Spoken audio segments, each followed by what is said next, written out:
যেদিন ঘরে বাজার কেনা হয় সেদিন আমার রান্না বাড়া একদম গুছিয়ে টুছিয়ে করতে খাওয়া দাওয়া করতে হয় 2টা 3টা বাজে। সব কিছু গুছিয়ে করতে করতে 2টা 3টা বেজে যায়। সো হ্যালো এভরিওয়ান, আসসালামু আলাইকুম। আশা করছি সবাই ভালো আছেন, আমিও ভালো আছি। তো আজকে শুক্রবার, তো শুক্রবার মানে ঘরে কোনো বাজার নেই। তো হাজব্যান্ডকে সকালে পাঠিয়ে দিলাম বাজারে। তো সে কতগুলা কাঁচা সবজি কিনে নিয়ে এসেছে অ্যান্ড মাছ নিয়ে এসেছে। তো কাঁচা সবজি এনেছে, পেঁপে এনেছে, পটল এনেছে, আলু এনেছে, তারপরে বেগুন এনেছে, চিচিঙ্গা এনেছে, তারপরে কম দামে ইলিশ মাছ পেয়েছে, ইলিশ মাছ এনেছে, রুই মাছ এনেছে। তো যাই হোক, এদিকে সব ইয়েগুলো র্যাকের ভিতরে রেখে দিচ্ছি, আলু পেঁয়াজ কাঁচা সবজিগুলো। তো সব বাজার গুছিয়ে নিচ্ছি। তো আজকে রান্না করব পেঁপে দিয়ে, আলু দিয়ে, এই রুই মাছ দিয়ে, আর পটলটাকে ভর্তা বানাবো। তো এই তো ইয়েটা কেটে নিচ্ছি, পেঁপেটাকে কেটে নিচ্ছি। তো সব কেটে নিয়েছি, এখন ধুয়ে নেব। তো সবজিটাকে ধুয়ে নিচ্ছি, তারপরে মাছটাকে ধুয়ে অর্ধেক রান্না করতে নেব আর অর্ধেক ফ্রিজে রেখে দেব। তো মাছগুলো অনেক বড় বড় পিস করে এনেছে।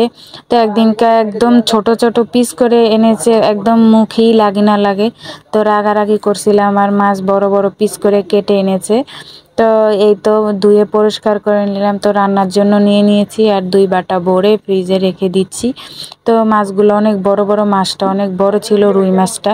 তো খেতেও মজা হবে। তো যাই হোক, এর পাকে ডাল চড়িয়েছিলাম, তো বাগার দিয়ে এখন নামিয়ে নিচ্ছি। তো পাতলা ডাল আমাদের প্রতিদিন লাগেই, মানে আমার হাজবেন্ড ডাল ছাড়া ভাত খেতে পারে না।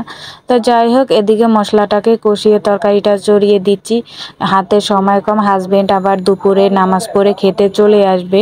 তো একটা অলরেডি বেজে গিয়েছে, তো শুক্রবারে নামাজ পড়ে চলে আসবে। তো তরকারিটা এপাকে কষিয়ে পানি দিয়ে রান্না করতে বসিয়ে দিলাম। তারপরে মাছটাকে ভেজে নেব। তো হলুদ লবণ দিয়ে এই তো মাছটাকে মেখে নিচ্ছি, পিসগুলো অনেক বড় বড়।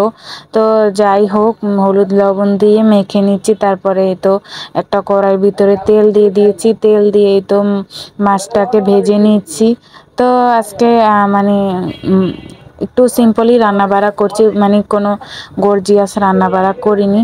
তো এদিকে তরকারিটা সিদ্ধ হয়ে গেছে, তো মাছটা ভেজে উপর দিয়ে দিয়ে রান্না করে নামিয়ে নিচ্ছি। তো এদিকে আমার পটলটাও আবার সিদ্ধ হয়ে গিয়েছে। তো পটলটাকে কাঁচামরিচ দিয়ে আজকে ভর্তা বানাবো। তো কাঁচামরিচটাকে একটু ডলে নিয়েছি পুতা দিয়ে, তারপরে পেঁয়াজ, তারপরে এই তো মুতে একদম সুন্দর করে বানিয়ে নিচ্ছি। তো পটলে অনেক পানি থাকে। তো যাই হোক, কিন্তু পটল ভর্তাটা এভাবেই আমি করে খাই, খুবই মজা লাগে। তো যাই হোক, সব রান্নাবাড়া শেষ করে এই তো 2-3টা বেজে গিয়েছে, এখন ভাত খেতে বসেছি। তো যাই হোক, সবাই ভালো থাকবেন, সুস্থ থাকবেন, আল্লাহ হাফেজ।